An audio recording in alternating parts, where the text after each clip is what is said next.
J'ai été prévenue hier et quand on m'a dit on passe vol au-dessus d'un nid de coucou dans une salle remasterisée avec Milos Forman qui viendra en parler, j'ai dit oui tout de suite. Voilà, je travaille dans le cinéma et je trouvais ça intéressant, rien que de rencontrer le personnage déjà. Parce que c'est quand même un icône et puis de voir ce qu'il a à dire tout simplement. Un grand monsieur que j'ai hâte de voir, voilà. De même, curieuse. On fait des études d'art plastique et voilà, on trouvait ça intéressant de voir ce film, ça nous a attirés. En plus, ouais, c'est à côté de chez moi, donc c'est sympathique de venir dans un cinéma comme le Trianon. Déjà, c'est un grand film, un film culte, et surtout parce que oui, il y a Milos Forman qui est là, et c'est un monstre du cinéma, donc voilà, c'est vrai qu'on n'a pas l'occasion de rencontrer quelqu'un comme ça, et qui je pense, est resté assez simple finalement. Et... En fait, il lui a donné goût au cinéma, je crois, à ce réalisateur. On peut pas te dire ça. Ouais.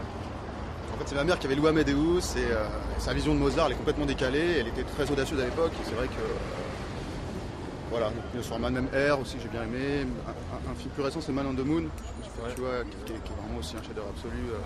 Moi, c'est un des meilleurs films aussi. Et voilà, donc on a beaucoup de chance ce soir. Un grand réalisateur dans un super cinéma. Ouais. Et qu'est-ce que vous voulez que je vous dise? Je suis la directrice du Trianon, Annie Sauvage. Enchantée. Enchantée. Merci d'être là, vraiment. C'est mon plaisir. Merci à vous. Ouais. Merci beaucoup. On a une belle salle, bien pleine. Oui. Bon. Voilà.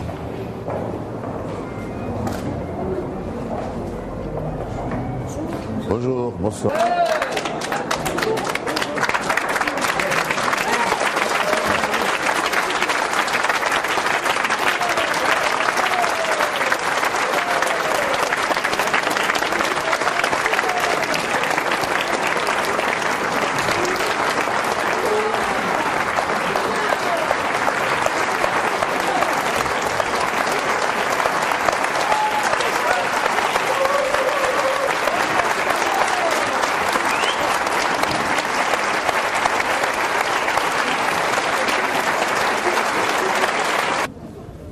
Bonsoir. S'il vous plaît, montez sur l'estrade. Abyste šel na pódium, že by vás chtěli líp vidět, že tam nahoře. Mais non, je pouvais tomber. Hein. Non, je dois vous dire que de voir la salle pleine, ça serait grande satisfaction pour Kirk Douglas. Parce que c'était lui qui, en 1962, a acheté le droit de livre Vol au-dessus d'un nid de coucou et il a voulu faire le film. Et il était une grande vedette dans cette époque. Personne n'a parlé sur les malades mentaux, c'est trop d'autres, dépressifs, oui. Bon,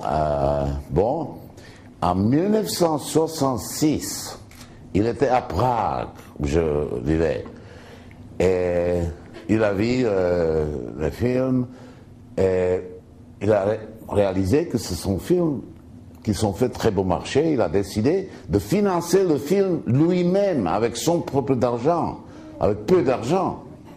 Et il m'a demandé s'il peut me envoyer le livre, si je le lis, et lui dit si je veux faire un film. Naturellement, je disais oui. Chaque jour, j'attendais chez Poštovní schránky. Dans la boîte à lettres. Je prends boîte à lettres pour le livre d'arriver. Le livre n'a jamais arrivé. Alors je pensais qu'il est typique de Hollywood, hein, il promet, et quand il quitte la chambre, il oublie. Hein. Non. Il a vraiment envoyé le livre. Mais les censures sur les frontières tchèques ont confisqué le livre. Elle n'a pas dit ni à lui ni à moi. Bon. Plusieurs années, 7 ou 8 années plus tard, dans un coup, le livre arrive, envoyé par son fils, Michael Douglas, et producteur Solzhenitsyn. Bon.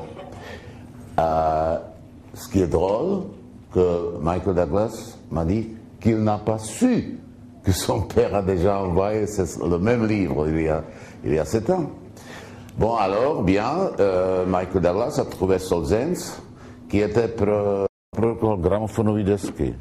Il a pour les disques. Pour le disque, mais disque, aujourd'hui, disque, c'est DVD, c'était le gramophone. Ah oui? Bon, il a produit le disque. Et il a décidé, il aimait le livre, de le financer, sa compagnie. Mais, správní rada, comment est-ce qu'on dit? Le správní rada, les associations, le conseil. Le conseil de sa compagnie a refusé de mettre d'argent dans le projet tellement stupide, fou. Bon. Mais M. Zenz, tvrdohlavý, comment est-ce qu'on dit? Hein? Il était têtu. Il était têtu. Eh bien, non, moi, j'ai 51% de ma compagnie, alors je décide de le faire. Mais ce conseil a voulu lui mettre dans l'hôpital mental pour ça.